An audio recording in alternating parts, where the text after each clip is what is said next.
Hello, today on our show it's about unmasking quackery in the Nigerian health sector. Quackery is a situation where someone who is not qualified pretends to be and carries out functions in that regard. Quackery in the Nigerian health sector is quite bothersome and it is a concern to the nation at large. It has so many consequences, from waste of funds to complication in illness and even death. Quackery indeed is a very terrible crime. Is there any liability in the law that holds people accountable, people who engage in quackery? What is the fate of the victim? These and more are the things we'll be taking a look at on today's show. It is We Can Deal, coming to you from the network service of the NTA. My name is Patience Eloy Abba, and I am with the delectable Thelma. Okay, Patience, amazing. Always a pleasure to have you to be here together on this journey, just like today. Do you know that this quackery in the medical sector began as way back as 17th and 18th century in the United Kingdom, United States, in other countries in Europe and all over the world. So it's not a location in Nigeria alone. But Nigeria is our concern today. We get to hear that there are three categories. There are charlatans, there are cranks, and there are hucksters, each in this quackery business for whatever they can get out of it. And at the end of the day, is the patient who suffers. We do hear that over 250,000 people die on the African continent every year as a result of quackery. So it is dire. So it is critical, and it's imperative that here on We Can Deal, we tackle it with your assistance, with your contribution. Let's do it together. Welcome. It's Weekend Deal, and we're talking about medical quackery. Every profession has hucksters, charlatans, and the likes, but it's even more negatively impactful when it's happening in the medical profession because it's costly. Lives are lost. Some factors contribute to the existence of medical quackery in every sphere. Talk about poverty, talk about poor or lackluster regulation. These are more what Uju will focus on as she delves deeper. She brings forth our background report.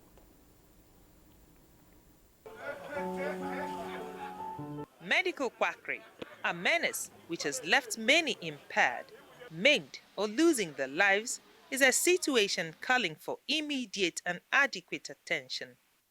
Who medical quack people are, they are those people who claim to have certificates or who claim to have training and they did not have.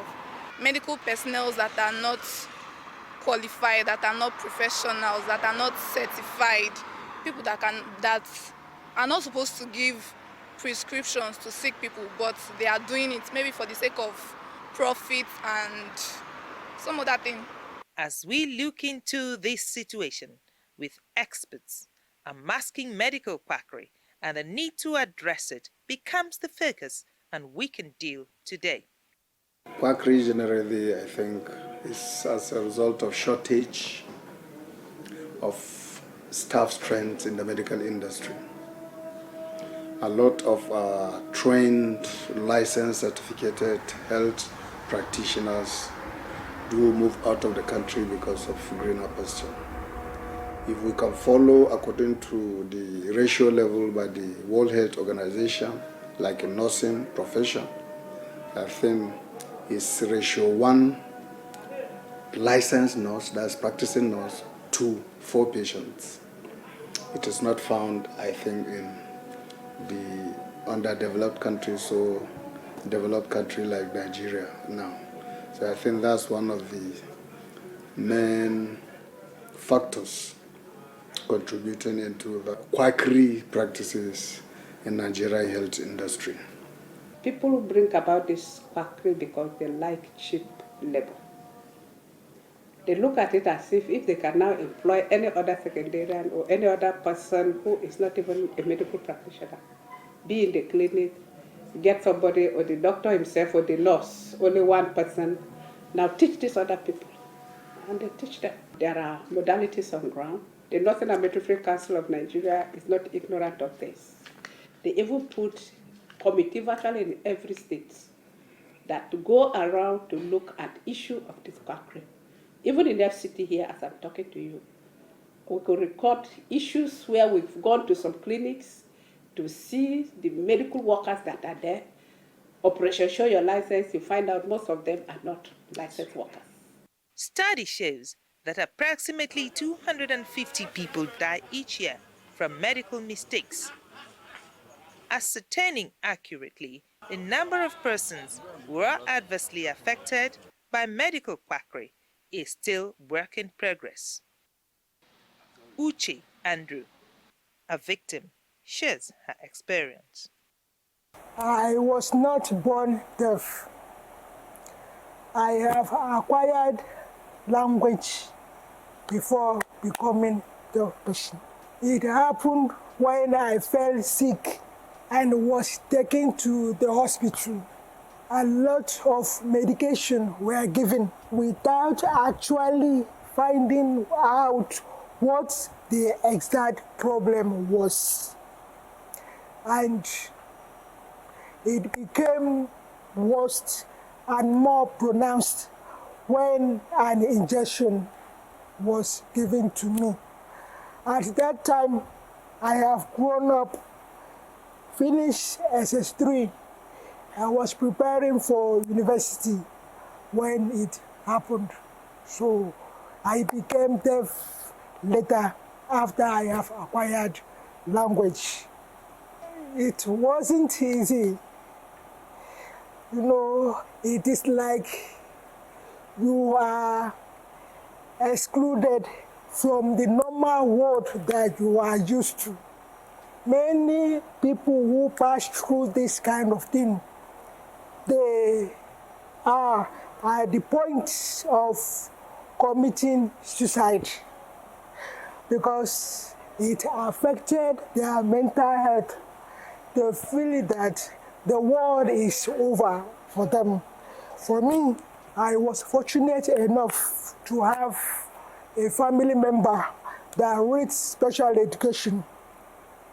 Through her advice, through her counsel and encouragement, I was able to pick up back to life. Although before this time, I was ready to take my life because I feel that I am of no use again to the society and not even to my family. This is We Can Deal, unmasking medical quackery, and the need to address it remains the figures.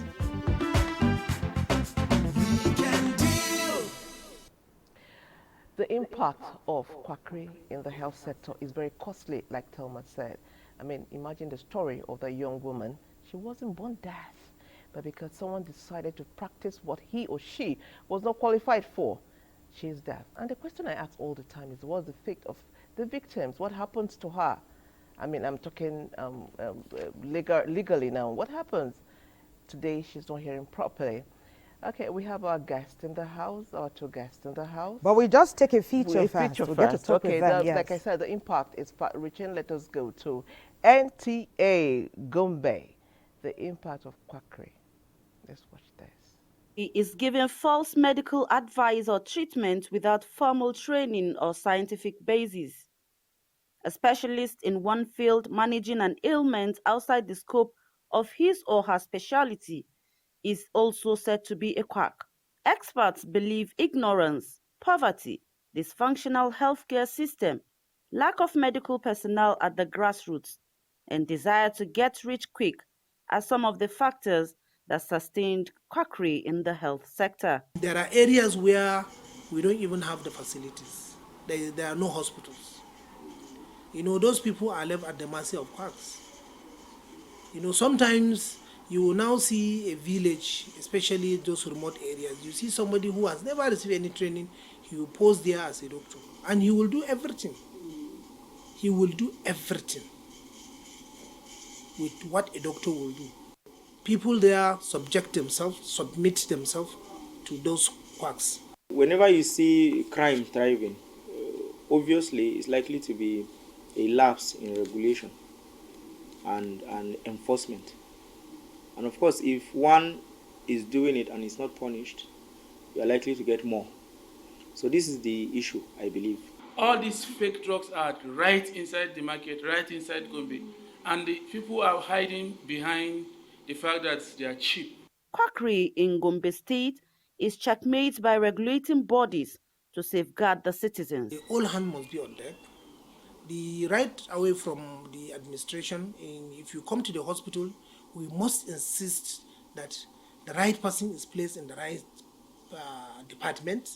We look at your training, we look at your license, and we ensure that you are placed in the appropriate area to work based on your qualification, based on what you learn, and based on your license. If something looks too good to be true, particularly a medical claim or a treatment, if it looks too good to be true, you should suspect quackery. So if we do have such a suspicion, we have our channels of reporting, and we usually have a good working relationship with the Nigerian police. In the health system, you are dealing with human beings, and so many new things are coming up. With your knowledge that you have obtained during your school days and you graduated may be obsolete because you are dealing with human beings. So you need to update those knowledge. New things are coming, new equipment are coming, technology is rife. Several measures have been put in place by the Gombe State government to tackle the menace. In the ministry, that committee that is charged with responsibility of registering private outfits, private clinics, is also given the responsibility for surveillance to go around the private clinics to know, number one, who has this clinic, how many doctors are there, how many nurses, how many midwives, how many paramedics are there, and do they have license? We confirm, we verify their license to practice. That is number one. Then this. So that surveillance is going on, but information will come from the public. It's not only the Ministry of Health that will go out and to search for quacks. Where those quack practices are done, those communities should report to us because we are not magicians. Quackery may appear lucrative for some Nigerians, even as it remains a serious offense punishable by law. It's the act provides certain punishments and then the consequences of it. We have other laws too that regulate such practices. So, but principally, the Medical and Dental Practitioners Act of 1963 is what prohibits the practice of medical profession where you have not been licensed. Community collaboration, access to quality healthcare services, medical professionalism, and healthcare facility regulation are said to be effective in checking quackery. When something is wrong, it is wrong. But it's even more painful, hurtful, devastating when lives are lost. You know, patience, it amazes me how someone knows that what he or she is doing can affect a life, can make somebody ill, and even take the life of that person, and they still go on to do it.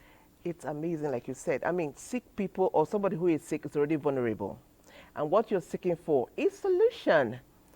What even beats me is how somebody will sit down and begin to make drugs and say this thing can cure a headache when it can cure it.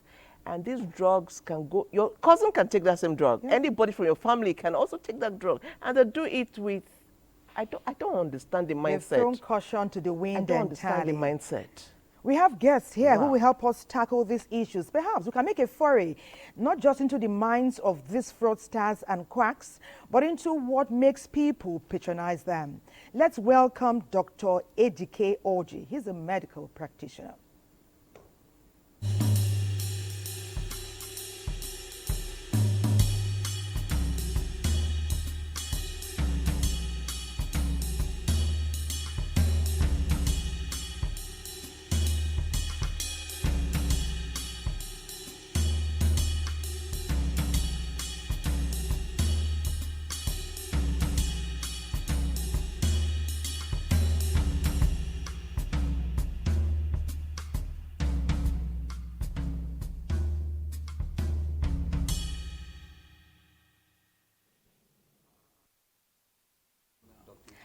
This is Weekend Deal, Unmasking Medical Quackery. Wow. And Dr. Abubakar, he has a very interesting middle name. Ateza Jimo is also with us, a former director with NAFDAC.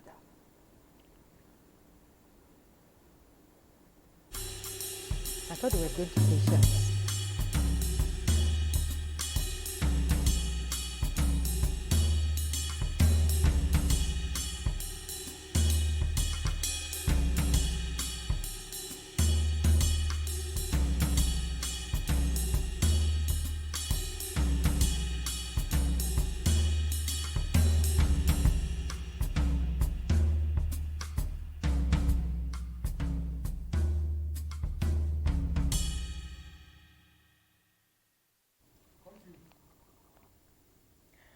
We want to unmask medical quackery at all levels, and that's why we've invited Dr. Ejike Oji and Dr. Abubakar Teza Jimo. Let me start with Dr. Ejike Oji. Anything we'll talk about here on this platform on Weekend Deal, it must mean that it is prevalent and is beginning to make an impact, sometimes for the good, sometimes negatively. In this instance, medical quackery is devastating people and impacting lives negatively. Where does the Medical Association in Nigeria stand? How come we've let this go on for this long? Yeah, thank you for the question and good morning, viewers. Quackery is one of the most terrible things that can happen to, or the effect of it can be one of the most terrible things that can happen to a patient. Because when a patient seeks medical treatment from, in quotes, a so-called professional, the person is in trouble and seeks redress for any medical ailments or whatever that person has.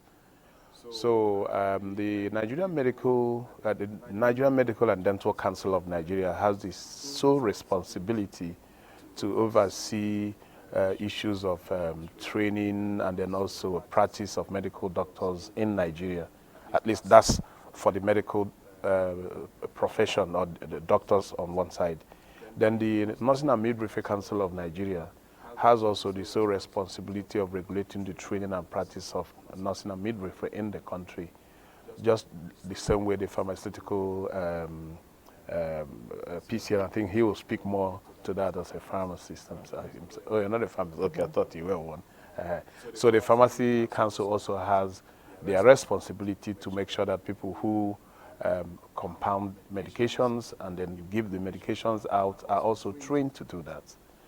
Then the Laboratory Scientists of Nigeria also, they have the Medical Laboratory Scientists Council of Nigeria, whose responsibility is also to oversee all laboratory investigations and who does it, who shouldn't do it, and all that. So you could see in the medical field, there are all the subgroups of the professional districts have regulators. But what we have seen in Nigeria is that those regulations don't seem to work very well. Okay, because of maybe they overworked or the population is so large. You could see that one of my appellations that I chair the Management Committee Association for the Advancement of Family Planning. We're in a population crisis. So there are so few people monitoring so many people. Okay. So this is one of the things that are leading to some of these issues. So I know before I even ask my main question, something just popped in my mind. Who is an auxiliary nurse? What is the role? Because I think that I don't know whether that dovetails into quackery, but maybe if you explain, a whole lot of us will learn. Who is an auxiliary nurse? Yes, I'm glad that you asked this question because this is the bone of contention in terms of the nursing practitioners. Let me give you the normally recognized cadre of medical professions, especially when it comes to nursing. Okay. You have a nurse, okay. Then you have a midwife, all right? Then you have what we call CNOs, chief,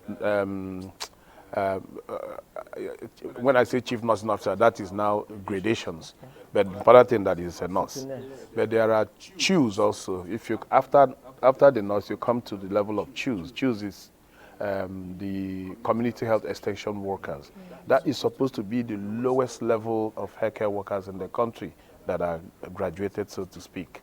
Now, when you say auxiliary nursing, what has happened? Some private medical practitioners, instead of, they don't have the resources probably, or they are looking for more profit, they won't hire standardized trained nurses. They hire these young girls and then give them rudimentary training on how to handle a few things in the hospital.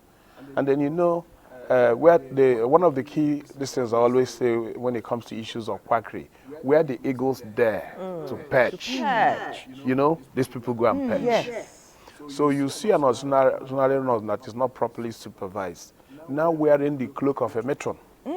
In some cases, they are even the doctor. After many years of practicing, Of quackery, untrained. So they have established in a very terrible way, and they can do a lot of things. I think there's one in the news recently. The gentleman, the musician that just died, who administered an injection.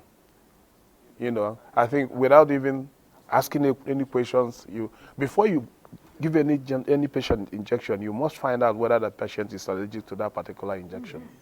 You must ask those questions, very basic questions. So this is what's going on, is a way to reduce their costs. So because the cost of paying a nurse, they might even get an auxiliary nurse for about a third of that price. And then the auxiliary nurses, they don't have any person regulating them, and so they can't complain to any organization to say I'm being maltreated. The nurses can write a petition to the Nursing and Midwifery Council, the way I'm being treated here is not right. And then there will be some things. So these are some of the issues. Okay. Let's bring Dr. Abubakar Jimo into this conversation. What is critical is all of us have accessed healthcare and Medicare at different times. Perhaps our experiences will come to play in this conversation. But earlier on, patients mentioned drugs. So critical. Anybody who is ailing, besides now the medical personnel, we have the drugs that they take. When we're talking quackery, it is in all its ramifications and impact in our system, our healthcare system. You were actively involved in all of this. You know the beginning, the middle, and sometimes some negative stories we have left in our past. Bring it to the table today. Who are these people who sit in their homes or gather friends together in their backyard and begin to put powder and chalk inside their capsules and sell it to their fellow Nigerians as drugs? How did we get there? The issue of quackery is pervasive, it's multifaceted, it's ramifying. It crosses across all the healthcare delivery system. We are talking of the medical personnel. Then we talk of the issue of the pharmaceutical outlet, the distribution of pharmaceutical products in Nigeria. And drug is at the heart of healthcare delivery system, effective healthcare delivery system in the country. And that is why issue of counterfeiting of medicine in the pharmacy profession, we call it counterfeit medicines. But these medicines are peddled, counterfeit medicine peddled by charlatans, quacks. We even call them, we call it fake medicine. These are murderers. Murderers in the high system. There's no way of disguising it. No other way. When you use the word quackery, you are just treating it with a kid glove. They are murderers. People who actually take unsuspecting members of the public unaware. There's various manifestation of counterfeiting of medicine. Some of the active pharmaceutical ingredients inside the medicines are just mere poisons. People are looking at the regulation. Some say it is lackluster. When you joined the conversation earlier on, you mentioned different solid associations that are regulating and by association providing checks and balances. Where is the gap? How come 4 or 5 big associations? How come so much negativity and loss of lives and illnesses from fake and counterfeit drugs as well as medical quackery?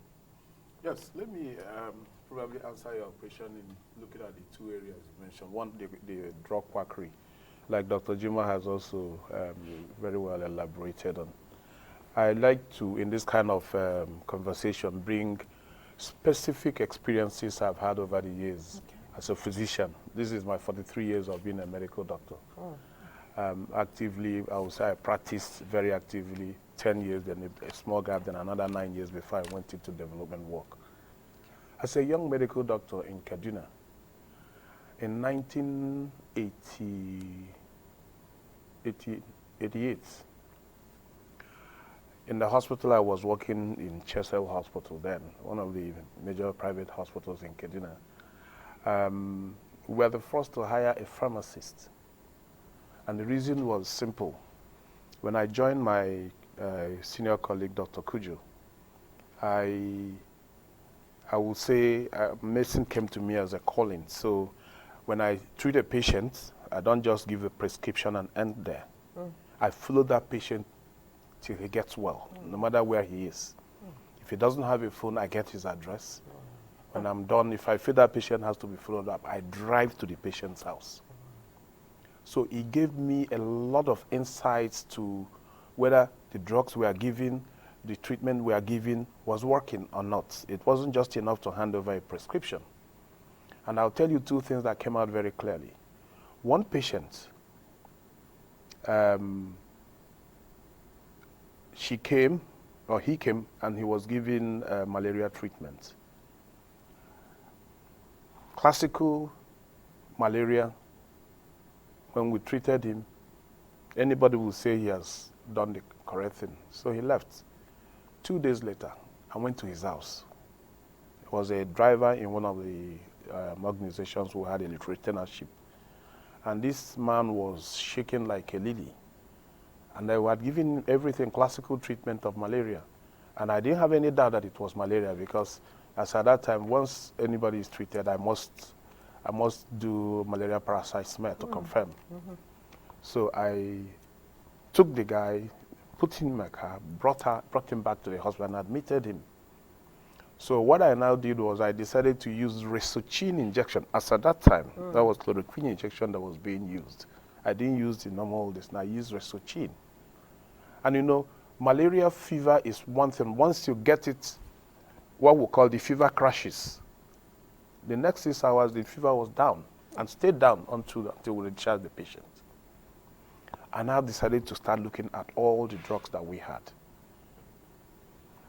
I found out, let me give you an example, ampicillin, Ampiclox. If you open up the drug, it has a peculiar smell. So you know that you have the active ingredients. And it has a peculiar texture and then color. So when I started opening these drugs, I now started seeing that some of them were just mere powder and chalk. Powder like oh, goodness.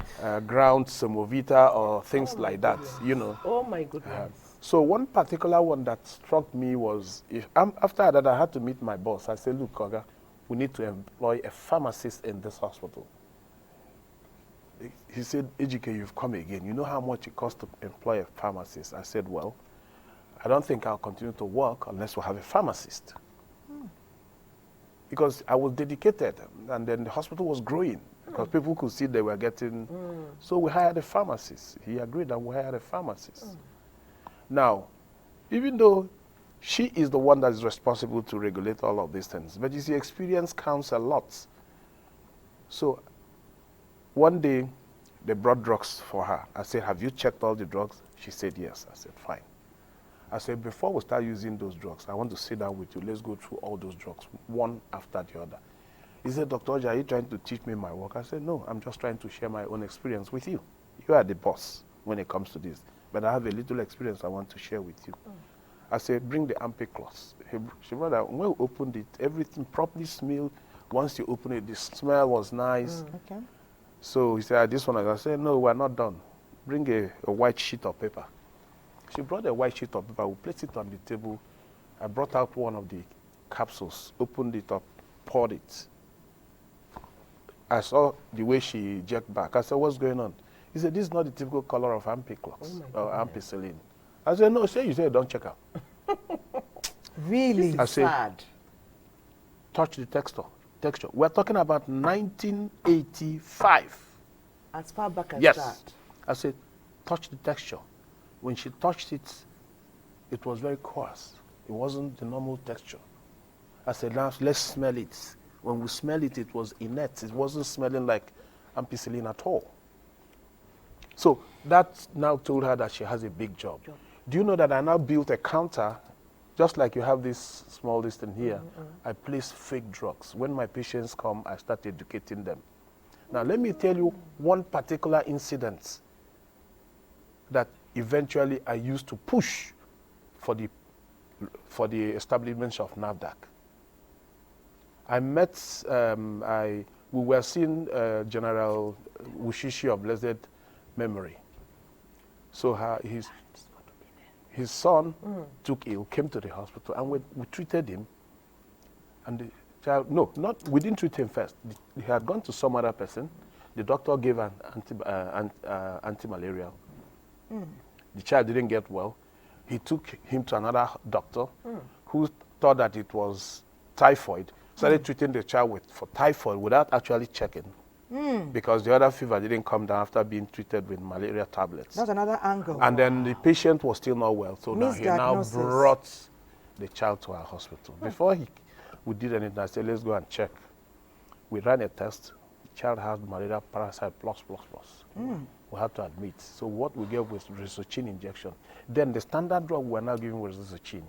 The fever came down. You know, when you treat a child and they get better, they don't malinger like adults. Yes, they don't. Quickly, they bounce back. They bounce back. Okay, the bounce back. Dr. Holder thought our conversation will continue. Joining the conversation now is NTA Benin, the impact of Quackery.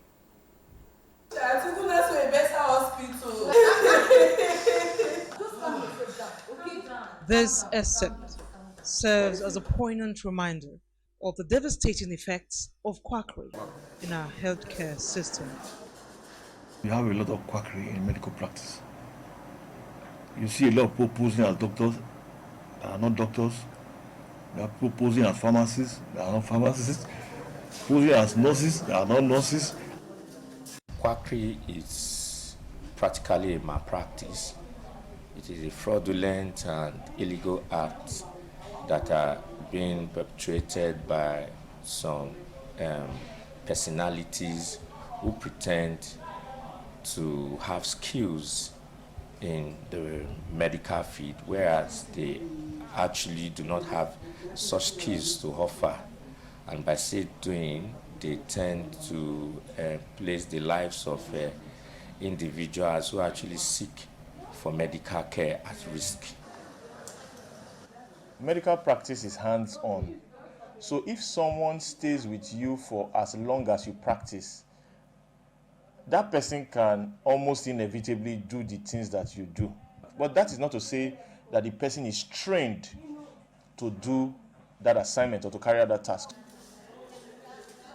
Tragically, the gravity of this menace comes into stark focus with the untimely death of some people, many of whom may never be publicized. We have had a lot of people that have had challenges with childbearing.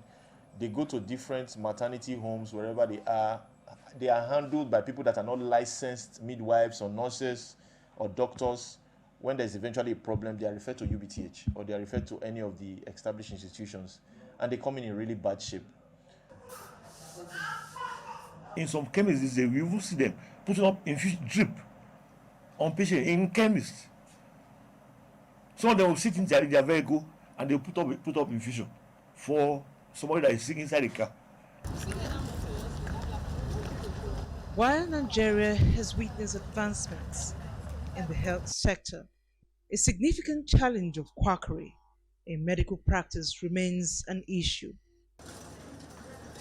You see people that come, maybe they are hypertensive, they have been taking drugs from one nurse near my house. No fixed address, they will give them drugs. And when they come, you find that their blood pressure is so high that you'll be wondering, what have they been giving to this man?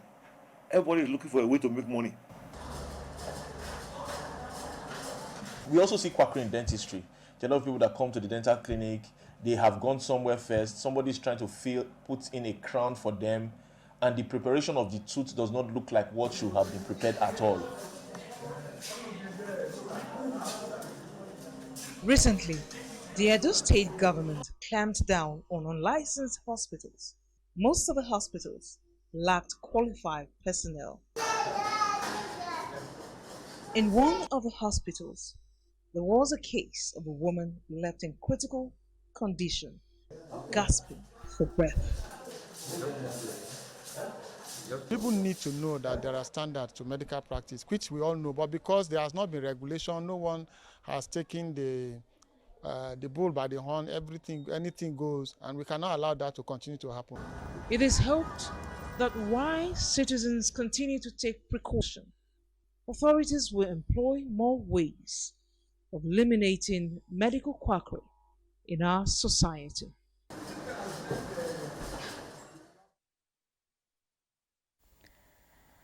We just got input from Benin City that's talking about Edo State, and the story is hardly different. In fact, as we were watching that feature, our guests were looking closely at what was supposed to represent a hospital. When somebody is ailing at home, when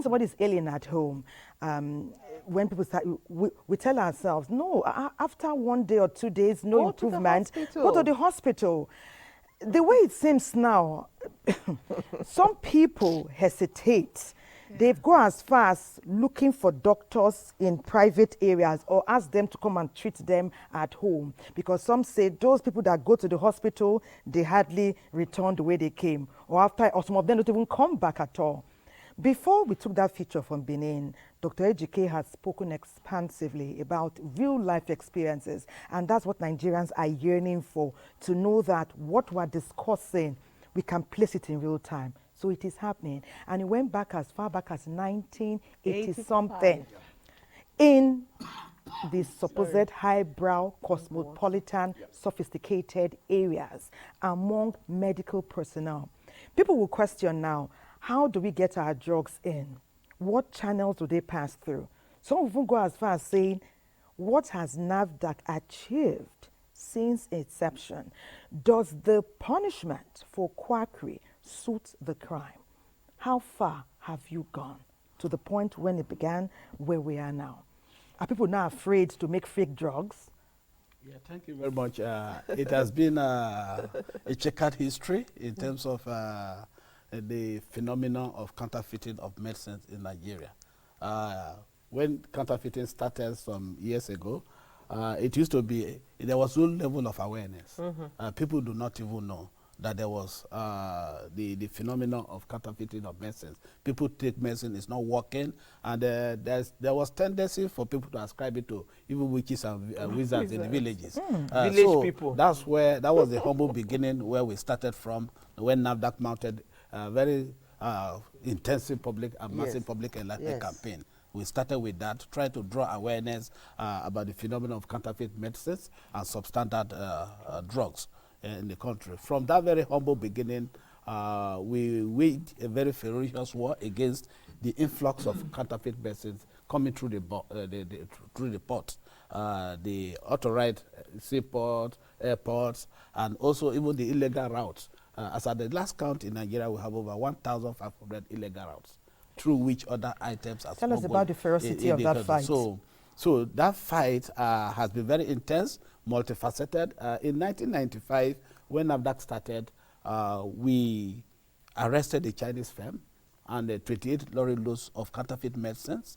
And this Chinese guy was involved in agriculture, had tractors, a multi-billionaire.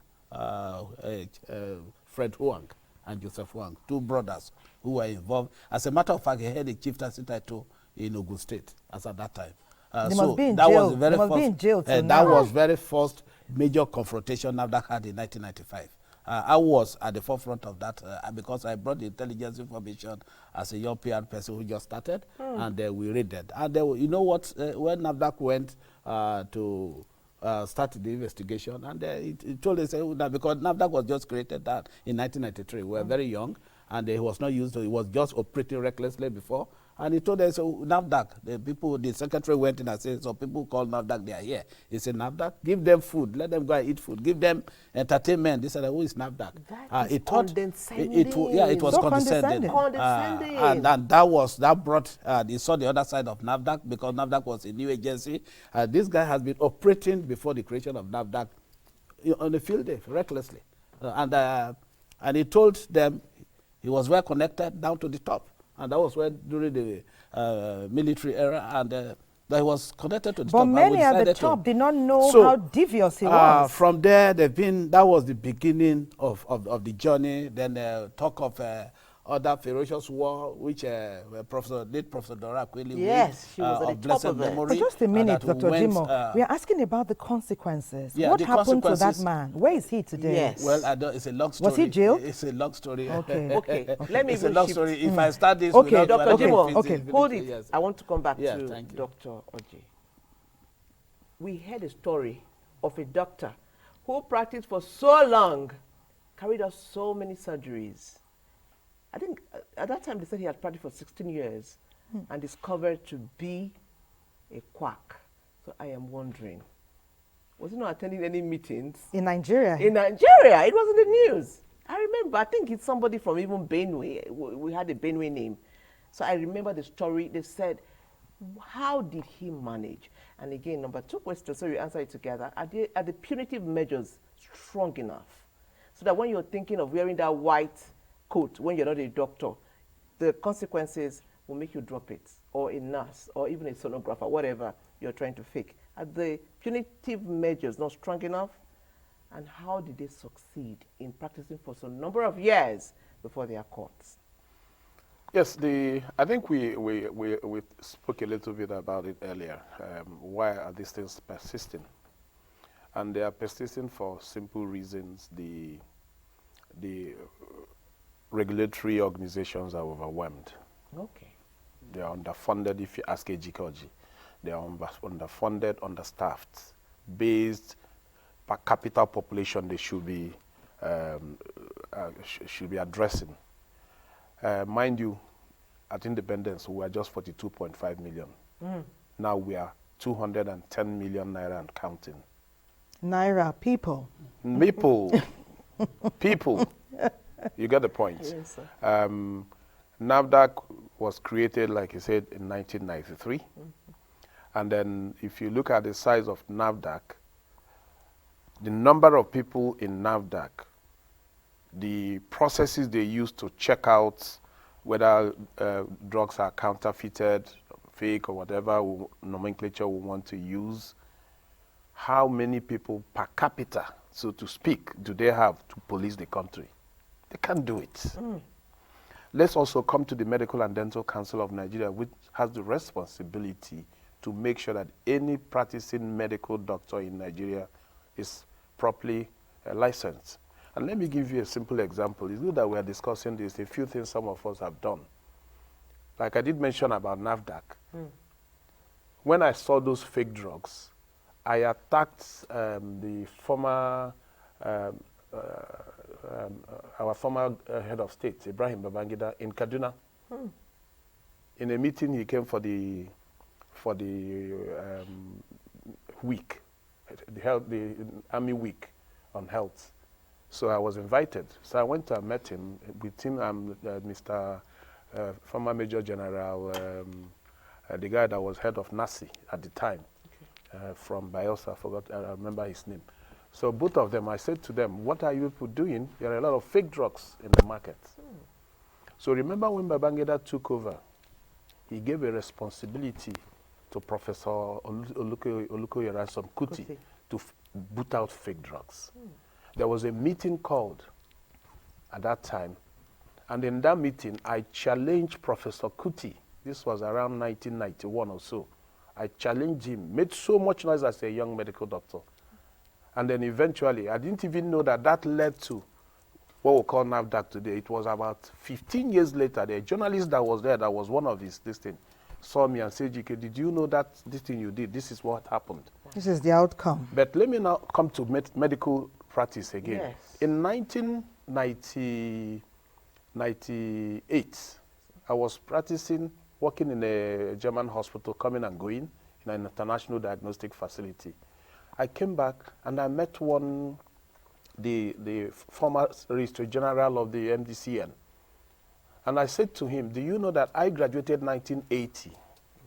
Since I left medicine, until I went to start working with a German hospital, nobody has ever asked me whether I have done any course to improve my efficiency of being 80 to 1998. That's 18 years. 18 years. Almost 2 Nobody decades. has ever come to ask me. I said, don't you think it's good for us to start continuous medical education units so that every year a doctor has to take and pass to certify that he's still a good doctor to continue to practice? Amazing. That the world is getting disrupted by technology, by science. So what I learned as a medical student in the 80s, 70s and 80s, has actually, most of them have changed and need to be updated. That's how he didn't do anything until 1999, or no, the year 2002, when another registrar general took over. I had already submitted a proposal to that effect, and that's how they called me. And then we started the first stakeholders meeting on continuing medical education of doctors. That's why Nigeria doctors have CPD now. Every year, you need to pass that exam to continue to be licensed. You need to upskill. So that's number one way to remove quacks. All right? But now, it's not just enough to say that everybody doctor that is practicing must have it. How do you police it? And that's why I come back to say they don't have enough human beings to do that. Okay, Dr. Oji, please hold your thoughts. Regulatory bodies have a lot of work to do, especially as this conversation dovetails into very interesting dialogue and dimensions. But there's another area that we know that people talk about, in fact, they weep about. Some say it's a form of herbalist practice. Some say it's also fake and adulterated drugs, and it has negative impacts. Some will swear by it. They say it has cured so many ailments. In fact, they are stronger and better, more resilient, because they take all those remedies on a daily basis. But we go to Makurdi now, where we'll see live what's happening there. Perhaps that will give us a deeper insight into it.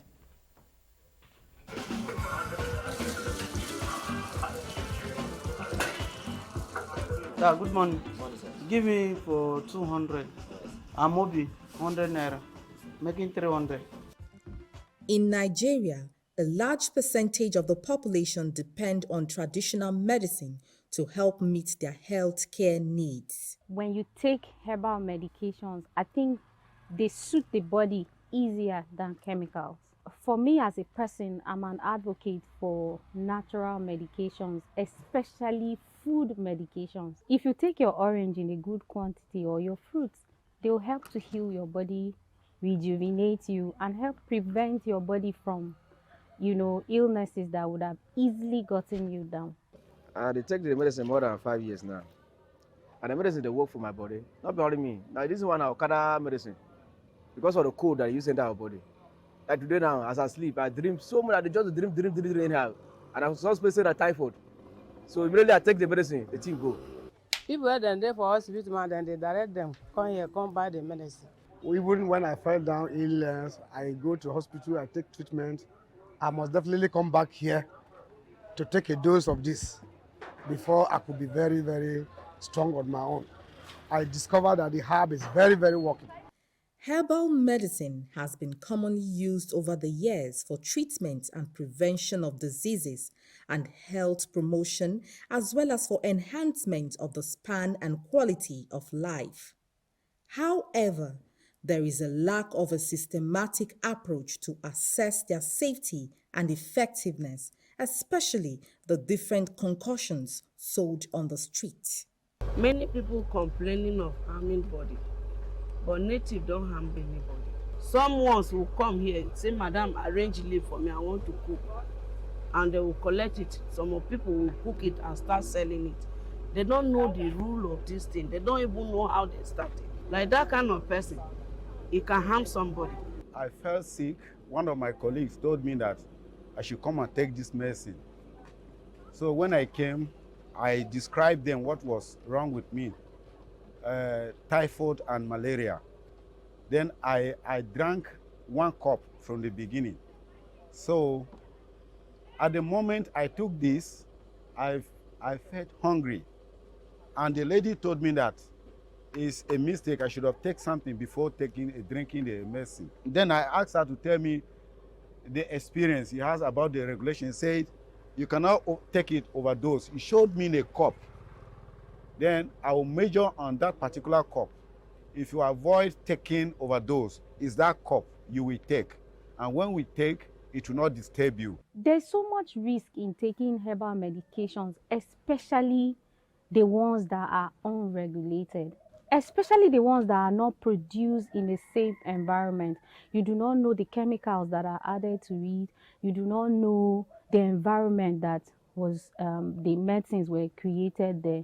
And you do not even know the dosage that should be given. Anybody that are taking it here is taking risky, because I know say that thing is not good. When you get any symptom or you have fever or you have anything, you go to doctor. They will give you medicine that you will take. Before a drug is used or before a drug is approved to be given to patients or approved as safe for human consumption, it goes through trials. People use them. We document the reactions, we document the potential benefits. We know the constituents of these drugs. We know what to expect when the drugs are taken. However, for the drugs on the streets, it's not tested. Or at least there are no documented tests to say that this is safe for this category of people, this is not safe for this category of people. Safe use of herbal medicine should be encouraged. People should always check with a doctor before taking any form of medication. Just seeing that liquid, my throat got bitter. I remember as a child when they cooked dongoyaro and they said we should take, I run for my life. I just could not take it. But seeing somebody like somebody I know, looking so good and fresh as a herbalist, tell me, I'm thinking, this profession, but should we look at it very well? No, yes. How can Awa be looking like that? She's a herbalist. And, even in herbalism, there are quacks. There are quacks. Because someone explained herbalism to me. He said it's roots, herbs, and the way you apportion them in a bottle per se, or the way you give it to someone. Hawa also said that eating healthy is key to any medicine, even impacting you positively. Whether it be modern medicine, the kind with Dr. Oji practices, or herbalism, like what Dr. Hawa practices. But, okay, so while we are still thinking about change of career, let's go on the break. The conversation will continue. They can be unmasked. They ought to be unmasked, especially when their activities and their actions, which have been prolonged, are impacting lives to the extent that people die. We saw a clear story where somebody went deaf. Maybe some others are also going dumb because of medical quackery. All hands must be on deck. Let's go to Kano. And it's all about fake drugs. Why?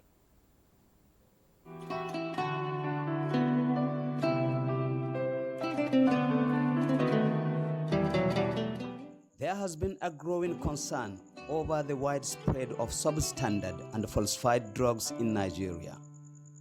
And although varying figures have been put forward regarding its prevalence in the country, however, what remains certain is that it causes serious health and economic harm to the nation.